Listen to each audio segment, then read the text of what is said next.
cette question qui est posée très souvent dans les médias, savoir si on peut être féministe et voilée.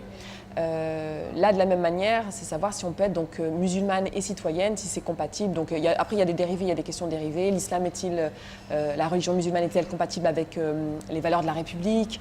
L'islam est-il compatible avec la démocratie, etc. Donc, toutes ces questions-là qui semblent opposer, en fait, ce que nous sommes, donc nous, descendants de l'immigration postcoloniale, donc ce que nous sommes avec des valeurs censées être universelles, etc. Bon, mais ça c'est pareil, il ne faut pas rentrer dans ces débats-là, parce que déjà rentrer dans ces débats-là, en fait, finalement, c'est donner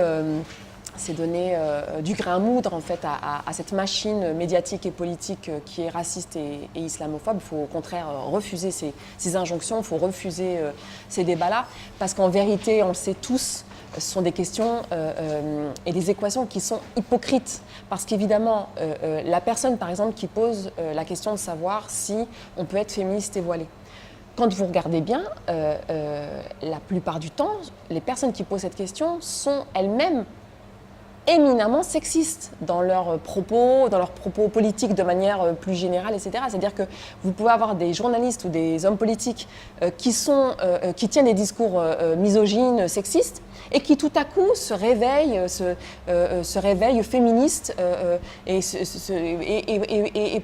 pour qui tout à coup l'égalité homme-femme ça devient une priorité centrale, etc. Alors qu'ils ne bougent jamais le petit doigt pour lutter contre la culture du viol, par exemple, pour lutter contre les différences salariales qui sont de l'ordre de 25% entre les hommes et les femmes, etc. etc. C'est-à-dire qu'ils ne se découvrent féministes que pour les femmes musulmanes. Bon, évidemment que tout ça c'est hypocrite, ça fait maintenant longtemps, c'est ce que je te disais tout à l'heure, depuis 2004, même avant, on sait que c'est hypocrite, on sait qu'ils s'en battent les reins des réponses, on sait très bien que c'est un jeu de dupes en fait, puisque de toute façon, quoi qu'on réponde à ces questions-là, de toute façon, on n'avance pas dans le débat et on ne gagne pas. De toute façon, on perd systématiquement.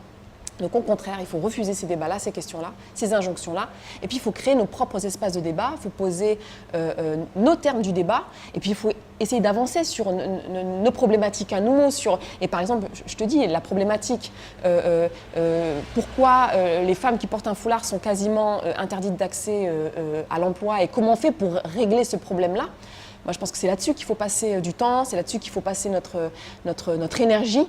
Et puis voilà, et arrêter de perdre du temps avec ces gens qui sont, voilà, la plupart du temps, des gens qui sont sur des enjeux identitaires et fascistes. Ils sont passés maîtres dans l'art de cacher leur islamophobie, leur racisme, voire leur fascisme, par comme ça des valeurs universelles, le féminisme, la citoyenneté, etc., etc.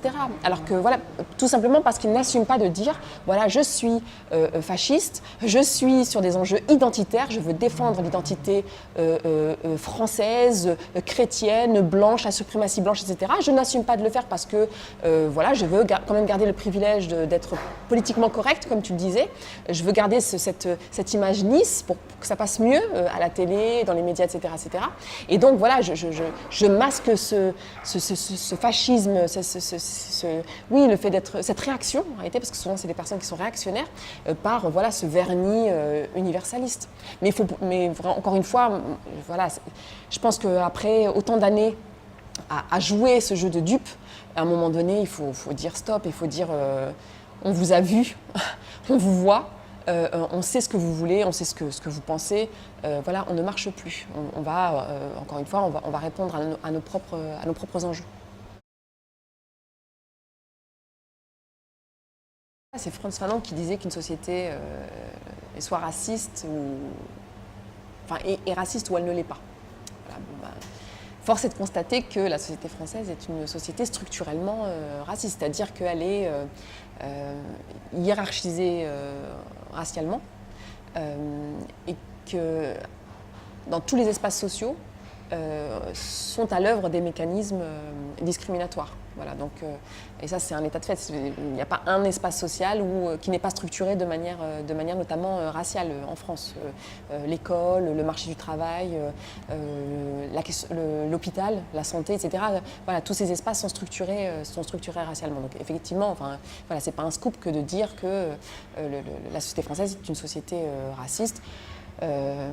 Voilà, on peut chiffrer ça, c'est-à-dire qu'il y a un certain nombre d'études portées par l'État, bien que ce n'est pas porté par des militants comme ça, qui font comme ça de la sociologie dans leur salle de bain. C'est porté par le CNRS, par l'INED, etc., donc par l'État français. Et c'est l'État français lui-même qui dit que, en matière d'accès à l'emploi, par exemple, il y a une structuration raciste.